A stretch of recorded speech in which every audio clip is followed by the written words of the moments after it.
I love you, man. Got my MTV out. Savage! I'm a savage! Oh! I'm a savage! Whatever I want, I'm going to get! Whatever I want, I have to get!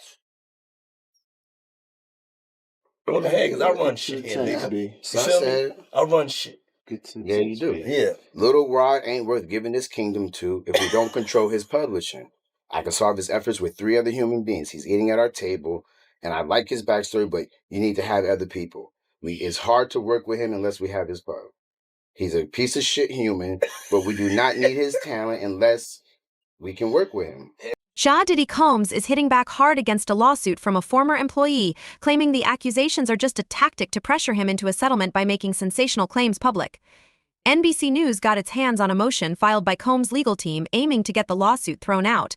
The lawsuit was originally filed by attorney Tyrone Blackburn on behalf of music producer Rodney Lil Rode Jones in the U.S. District Court for the Southern District of New York this past Monday. Jones initially claimed in a February lawsuit that Combs sexually harassed him and threatened him during his employment from September 2022 to November 2023. Jones is seeking $30 million in damages. Things escalated in March when an amended complaint accused Combs of being involved in a RICO enterprise and participating in a sex trafficking venture.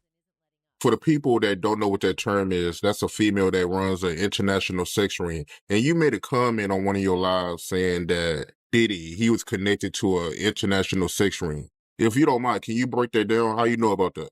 Well, see, the international madam, what happens is that you got to realize that I had said something on my program before that you have promoters who Puff won't give a party tonight. They'll call like 10, 15 promoters. Yo, I need 10 girls. I need 15 girls. I need 50 girls. I need 75 girls. And those guys get paid for those girls coming to the parties. Y'all didn't know that, did y'all? You know what I'm saying? They'll call those girls up and say, yo, I got free tickets for y'all to go to Puff party. You know what I'm saying? All you got to do is dress up. You know you got to get fly or you ain't going to come in the party. They ain't going to let you in the party. They have a guest list right there. But those guys get paid off that guest list. You understand? This is how they used to do it back in the day. So it was this girl, you understand, and she was Nieves. I'm not going to say her full name. You understand? She was one of the girls who used to work, as a matter. But she also sold narcotics to her clients and to her girl. You understand?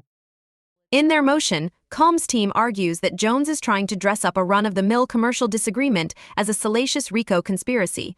Combs has flat-out denied all of Jones's allegations, but Gene Deal believes it's worth taking the stand against Diddy, especially since he's done it to other people like Kim Porter before. You could have killed him because she hit an artery. You understand? And I would tell how I saw how Kim looked, and I would testify to everything if I was told to. If I was brought in to testify against that. You understand? I'm not going to sit there and wait in jail for him. Nah, I wouldn't do that. So you don't have no problem testifying? I have no problem sitting in the court of law, doing my due diligence, and testifying on stuff that I already spoke of on the internet. When I talked about him abusing Kim and she had to cut his wrist to get him off of him, I would tell what I saw when I went to the hospital. I have no problem. I don't care what nobody say. I don't care what nobody think. If I've already said it on the internet, if I've already said it on different platforms and programs, why wouldn't I? I have no problem with saying the relationship with him and Keefe D. In a recent interview, Jones didn't mince words when talking to Rolling Stone about Combs, standing by every shocking detail in his complaint. He's a monster, Jones said bluntly. He'll do whatever is necessary to get exactly what he wants. He doesn't take no for an answer. He told me himself, "I'll smack my mom, anybody who can say that, even jokingly, is a monster. He's nothing to be played with." For a person whose brand is Love Records, who changed their name to Love and named their kid Love, he doesn't show love, he's just marketing. Let's not forget, Rodney Jones was also one of the first people to claim that Diddy was, in fact, behind the 1999 club shooting involving Shine and J.Lo. In his mind, if you read the documents, in his mind, he was so scared that when he went to other people in the camp and said, "Why did he treat me? Why did he doing this and doing that?" They said, "Oh, he just playing with you because he love you. He like you. He was," no, he was trying to instill that fear in you that he had in you. And he won. Yeah, that does make sense, man. And me looking at this lawsuit, he's also, alleging that he met Cuban Gooding Jr. through Diddy on Diddy Yacht. And it even got to a point where he started touching him on his, upper inner thigh near his groin, according to him. Did you see the picture? Nah, I didn't get to see it, but Oh my God. Yo, listen to me, man. I don't know if it was what they call it when you take two pictures and they put it together and stuff like that. What they call it when they put the pictures together and it don't belong together, but they put it together. Whatever. Side by side. Yeah, whatever they call that. Cuban Gooding Jr. was so close to that man. I would thought that was his lady. That's how close he was to him. And then his hands all on his leg and everything. It was crazy, bro.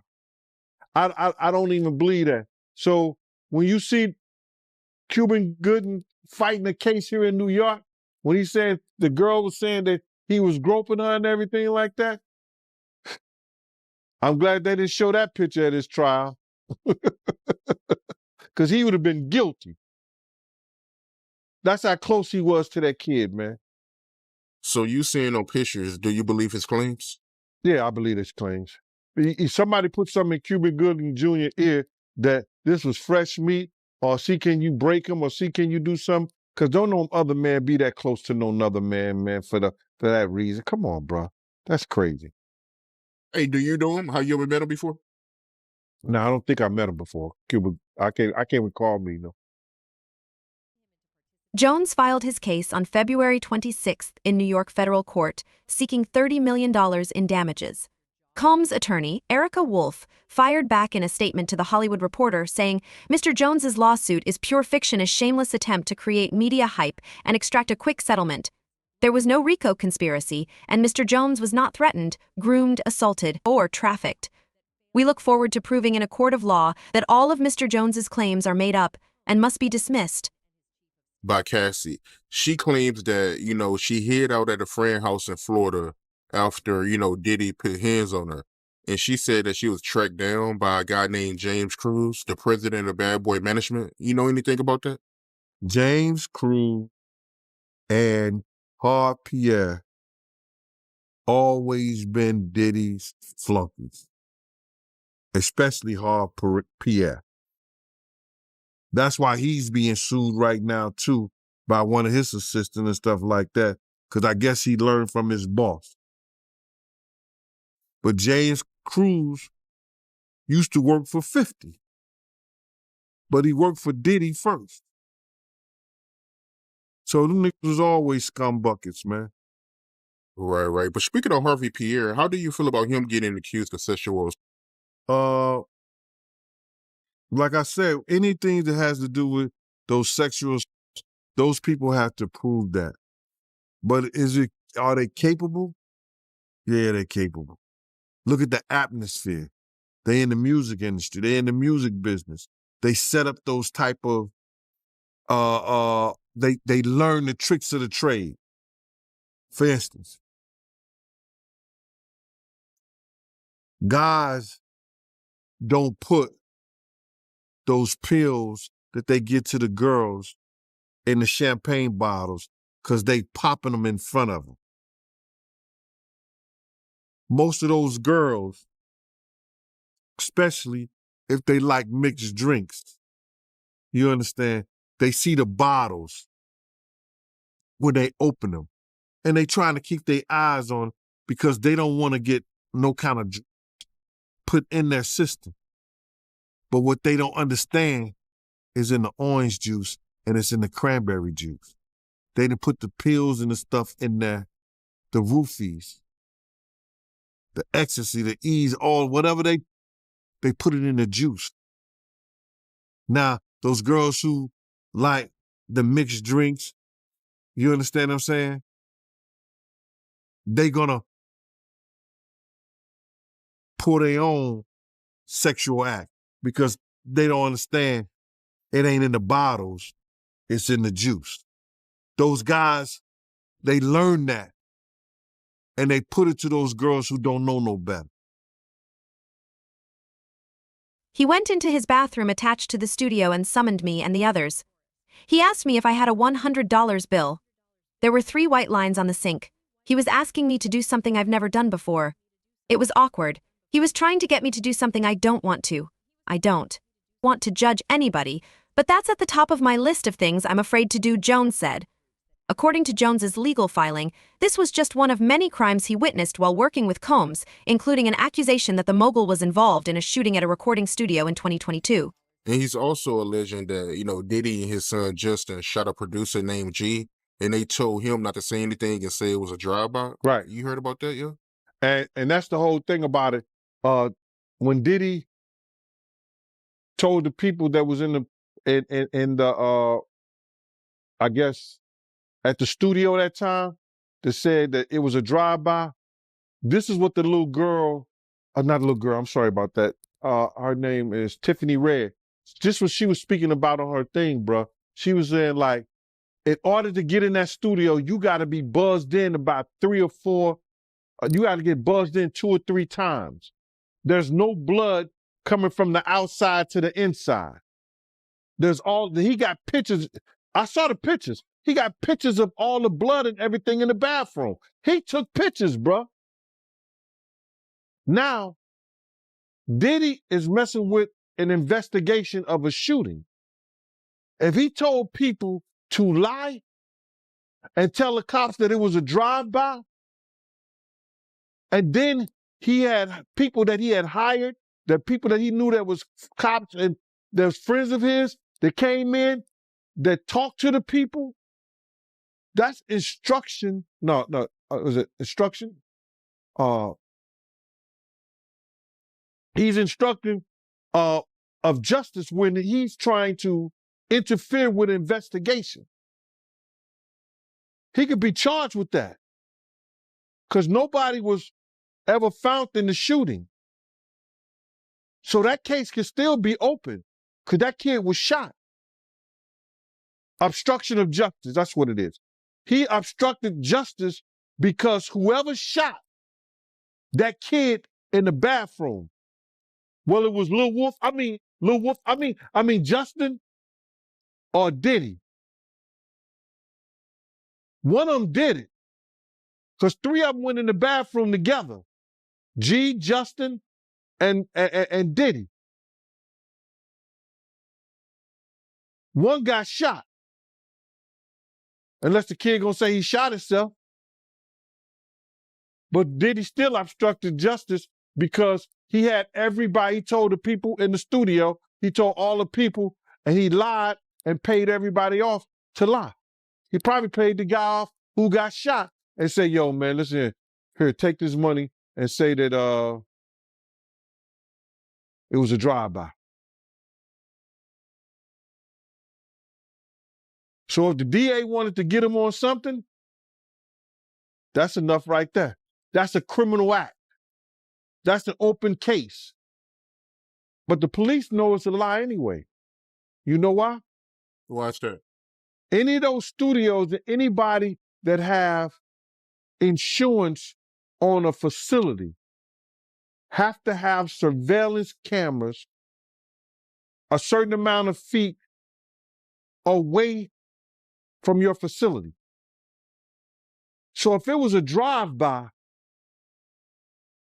they would have to go to the videotape and the surrounding videotape. So they knew that was a lie. Now, Jones says he's in hiding and struggling to get his music picked up or distributed due to Combs' influence in the industry. Because of this lawsuit, most people don't want to come near working with me for whatever reasons, whether they've been in partnership with Puff, or they want to just sit back and see what happens, Jones told Rolling Stone. He's a gatekeeper in the music industry, Jones added. Our justice system is messed up, brother, because if you ask those ladies who are coming out now, they probably tried to get a lawyer to take it long time ago, but they wouldn't because of the powers that be. Now that Puff is losing that power, lawyers are willing to go to court and try to get money from him, from their clients, and what people are saying he did to them. Do you believe everything that she said? Do you think it's all accurate?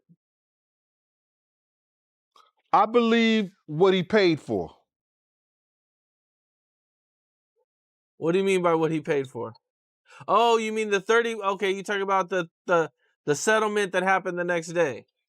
Right. So everything that was in the lawsuit. I don't know all the things that were said, but you're not gonna pay for nothing that you didn't do. Why do you think it took so long for people to come out and say something? Like I said before, I don't think it took so long. It took somebody with celebrity status who had a legal team that was willing to go to war for her in order to get some justice for her in a compensation matter in a civil suit. I believe that there's a lot of guys, a lot of people in that industry that have done things, and people can't get lawyers to go to bat for them. Yeah, there's been a long list of other celebrities since this happened that it came out, and a lot of other celebrities started to get sued. What do you think about that list? And, is there anything there that you've heard about? Well, I've heard about a couple of things, but you got to realize is that it's what they can prove. Like with this Weinstein thing, Weinstein, just take Jimmy Iovine for example. Jimmy Iovine got a lawsuit, but you don't see it on the news. Why?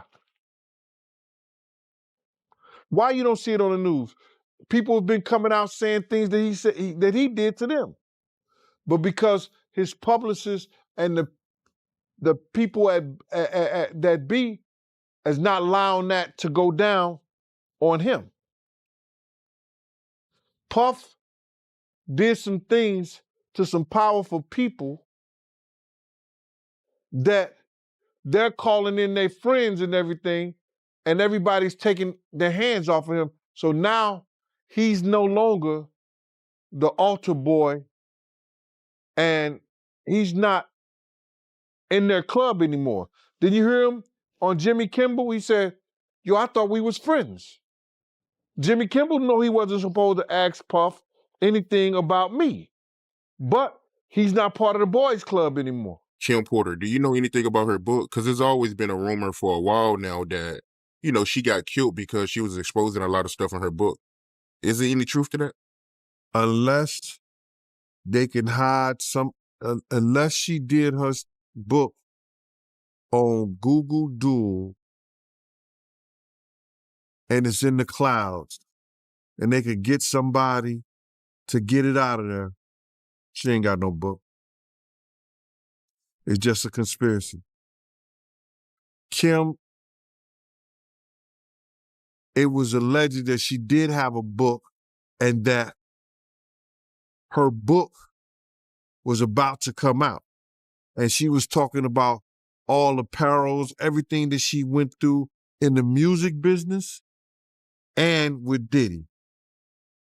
All the men that they slept with together, because there were men that they slept with together. There were swinging times that they slept with together.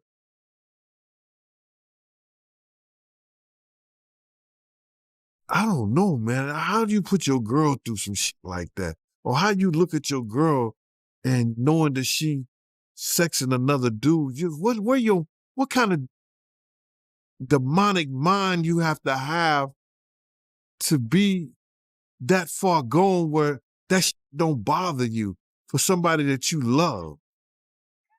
But Kim Book was going to express all that. And I hope she did her book on Google Docs, or she did her book somewhere that is floating in the cloud of the internet that somebody could go get it one day. Because any picture you take, anything that you write or say, it's in that internet cloud. It just gotta be, you just gotta go get it. And one day, somebody gonna go get it. But I'm sure that he probably got hold to those tablets or whatever she had, allegedly, and got rid of them. They swimming with the fishes. Wow, man. So she was about to expose all that in her book, them sleeping with men together. She was gonna expose everything. I heard it was tell all. Yeah, that's crazy, man. Just curious, right? Did you know that Diddy and Kim had that type of relationship back then in real time? Yeah. Yep. Yep. Because I know somebody personally that lives in Atlanta that was swinging with them, and I would never mention his name because he's a good brother and he knows my family down there. You know, he knows my family down there, and I would never, put his name out there like that. He's been in the music business. He done put a lot of groups, A-listed groups out there, especially A-listed groups from Atlanta. So I would never put his name out there like that. But, I got the key, I got the pass key to everything. But then when, they needed more ice or they needed bottles and stuff like that, when I used to go to the door and I knock on the door and they open the door, and then, my nosy ass, whoa, you see certain shit. Or they sitting in the jacuzzi together, all of them, nothing on. You see shit like that, bro.